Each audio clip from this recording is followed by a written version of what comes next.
तो hello friend, तो जैसा कि आप जानते हैं कि टाटा स्टील का जो कल्चरल एप्रिसिएशन टेस्ट है यानी कि जो केट एग्जाम है वो हो चुका है और उसका रिजल्ट भी जो है वो जल्द आने वाला है। ओके।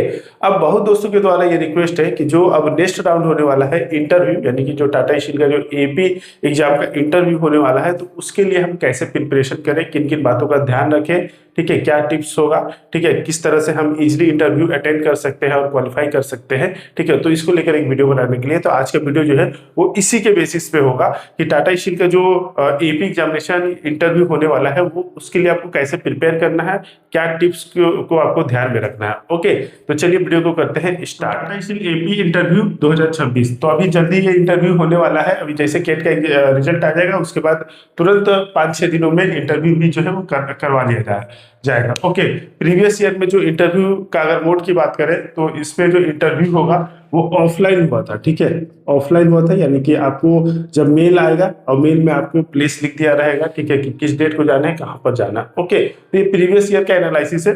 बाकी इस ईयर में क्या हो सकता है कि आपका ऑनलाइन भी हो जाए, ठीक है। तो मैक्सिमम चांसेस है ऑफलाइन का ही, लेकिन अगर ऑनलाइन भी होगा तो वो आपको ईमेल पे बता दिया जाएगा। ओके। अब प्रिपरेशन के लिए आपको क्या क्या ध्यान में रखना है उसको देखिए। तो मोस्टली यहाँ पर जो एपी में जो लोग कैंडिडेट अप्लाई करते हैं तो वो फ्रेशर रहते हैं, ठीक है। तो आज के लेकर हम लोग फ्रेशर को लेकर ही बात करेंगे, क्योंकि फ्रेशर को जनरली जो है वो आइडिया बहुत कम ही रहता है कि हमको इंटरव्यू में किन किन बातों का ध्यान रखना है। तो उसको लेकर जो है हम लोग बात करेंगे मेनली फ्रेशर को लेकर, ठीक है। बाकी कुछ लोग एक्सपीरियंस कैंडिडेट भी जो है वो अप्लाई किए रहते हैं। तो एक्सपीरियंस कैंडिडेट को क्या है, थोड़ी बहुत आइडिया होती है, और एक्सपीरियंस कैंडिडेट में थोड़ा क्वेश्चन पूछने का जो तरीका है वो भी अलग हो जाता है, ठीक है। तो उसको लेकर नहीं, हम लोग यहाँ पे डायरेक्टली जो है वो फ्रेशर के लेकर बात करेंगे। बाकी अगर एक्सपीरियंस कैंडिडेट के लिए चाहिए तो कमेंट में उसको बताइएगा, उसमें हम लोग नेक्स्ट वीडियो में बात करेंगे। ओके, तो देखिए प्रिपरेशन एंड टिप्स। तो सबसे पहली बात, जैसे मान लीजिए आपका सिलेक्शन हो गया, अब इंटरव्यू होने वाला है, डेट डिसाइड हो गया, प्लेस डिसाइड हो गया, तो उसके लिए सबसे पहला आपको बातों का जो ध्यान रखना है वो है ड्रेसिंग वेल, ठीक है। यानी कि जो आप इंटरव्यू जैसे आप देने जाएंगे तो आपका जो ड्रेस होना चाहिए वो इंटरव्यू बेसिस के अनुसार होना चाहिए, यानी कि एक फॉर्मल ड्रेस होना चाहिए, ठीक है, ताकि कि इंटरव्यूअर को लगे कि हाँ आप इंटरव्यू देने आए हैं और आपको जॉब की जरूरत है। एक जो आई टू आई कॉन्टेक्ट होगा, जो फर्स्ट इंप्रेशन होगा वो बेटर होगा, ठीक है। तो इसका आपको खासकर ध्यान रखना है, ठीक है, क्योंकि ये फ्रेशर के लिए सबसे इंपॉर्टेंट चीज है। नेक्स्ट है अपडेटेड रिज्यूम, ठीक है। तो जो फ्रेशर कैंडिडेट होंगे जो अपना रिज्यूम बनाएंगे वो थोड़ा वेल डिजाइन बनाएंगे और अपडेटेड रखेंगे, ठीक है। अपना सारा चीजें जो है वो देख लीजिए, सही से मेंशन है कि नहीं है, डेट वगैरह भी देख लीजिएगा। और एकदम फॉर्मल नहीं बनाना है रिज्यूम, थोड़ा सा कलरफुल बनाना है, ठीक है, क्योंकि समय के अनुसार चीजें जो है वो अपडेट हो रही है, ठीक है। तो फॉर्मेट कुछ ऐसा बनाइएगा ताकि इंटरव्यूअर को थोड़ा अट्रैक्टिव लगे आपका रिज्यूम, ठीक है। और रिज्यूम को बहुत लेंथी मत कीजिएगा, क्योंकि आप फ्रेशर हैं तो उसी से रिलेटेड जो है क्वेश्चन जो है वो पूछे जाएंगे, ठीक है। जो भी आप रिज्यूम में लिखे रहेंगे, मान लीजिए आपका हॉबी से ही पूछ ले, ठीक है, या अपने कहाँ से एजुकेशन किया है, ठीक है, ये बोर्ड क्या है, कुछ भी क्वेश्चन जो है वो आपके रिज्यूम से पूछे जा सकते हैं, ठीक है। कुछ अगर लेंथी चीज लिखे रहेंगे उनको अगर नहीं समझ में आएगा तो उससे रिलेटेड पूछेंगे, फिर आप भी उससे फंस सकते हैं, ठीक है। तो इस सब चीजों को ध्यान रखें, सिंपल रखें, कलरफुल रखें, अपडेटेड रखें। ओके। नेक्स्ट इंटरव्यू में ध्यान देने वाली जो बात है वो है कॉन्फिडेंट। इंटरव्यू में एकदम डरना नहीं है, ठीक है, क्योंकि आपका पहला ये इंटरव्यू होगा, काफी सारे कैंडिडेट जो होंगे वो पहली बार देंगे, ठीक है, क्योंकि वो फ्रेशर है। तो आपको कॉन्फिडेंट रहना है, डरना नहीं है, एकदम नॉर्मल सा आपका इंटरव्यू होगा, ठीक है। कुछ क्वेश्चन जो होंगे वो आपके नॉन टेक्निकल से पूछे जाएंगे, कुछ आपके टेक्निकल से पूछेंगे। नॉन टेक्निकल में जैसे आप कहाँ पे रहते हैं, ठीक है, आपको क्या पसंद है, ठीक है, इस तरह से कुछ क्वेश्चन होंगे। और टेक्निकल राउंड में जो आपका सब्जेक्ट होगा उससे क्वेश्चन पूछेगा। तो इसमें डरना नहीं है, जितना आए उतना कॉन्फिडेंट आपको आंसर देना है। ओके। नेक्स्ट है आप रिमेंबर इंट्रो, क्योंकि सबसे पहले किसी भी इंटरव्यू में ना इंट्रो ही पूछा जाता है, ठीक है, सेल्फ अबाउट आपको बताने के लिए, ठीक है। तो आप एक अपना प्रिपेयर कर लीजिए कि किस तरह से वेल आप बता सकते हैं, ठीक है। इंग्लिश हो या हिंदी हो, किसी में भी बता सकते हैं। इंग्लिश में बताएंगे तो बेटर रहेगा, नहीं हो रहा इंग्लिश में तो हिंदी में भी बता सकते हैं, ऐसा कोई रोक टोक नहीं रहता है, ठीक है। तो आपको जिसमें बेटर लगे, इंग्लिश में लगे इंग्लिश में कर लीजिए, ओके।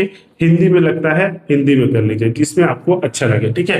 लेकिन शॉर्ट रहे, सजेस्टिव रहे, ओके। बहुत ज्यादा इंट्रो को लेंथी नहीं करना है, क्योंकि जो आप इंट्रो बोलेंगे उससे भी हो सकता है क्वेश्चन जो है पूछे जा सकते हैं, ओके।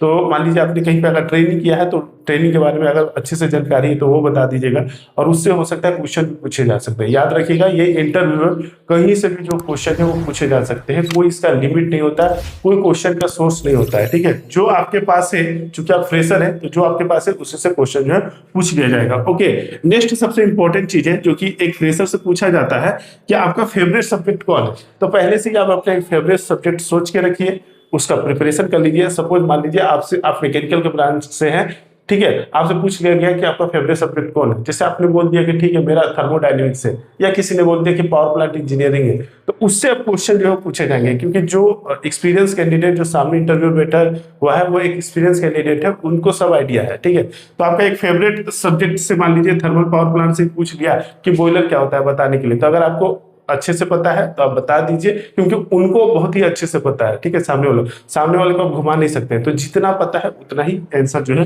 वो देना है। अगर मान लीजिए कुछ ऐसा क्वेश्चन आता है जो आपको रिमेम्बर नहीं आ रहा है, आपको नहीं याद आ रहा है, तो सिंपली आप बोल दीजिए सॉरी, ठीक है। नेक्स्ट है आंसर विद कॉन्फिडेंस। तो जो भी क्वेश्चन पूछा जाएगा तो उसका जो आंसर आपको देना है एकदम कॉन्फिडेंस से देना है, सजेस्टिव देना है, इधर उधर इंटरव्यूअर को घुमाना नहीं है, क्योंकि वो आपसे ज्यादा एक्सपीरियंस है, वो प्लांट में हर एक चीजों को फेस कर चुके हैं जो आप किताबों में पढ़ रहे हैं, ठीक है।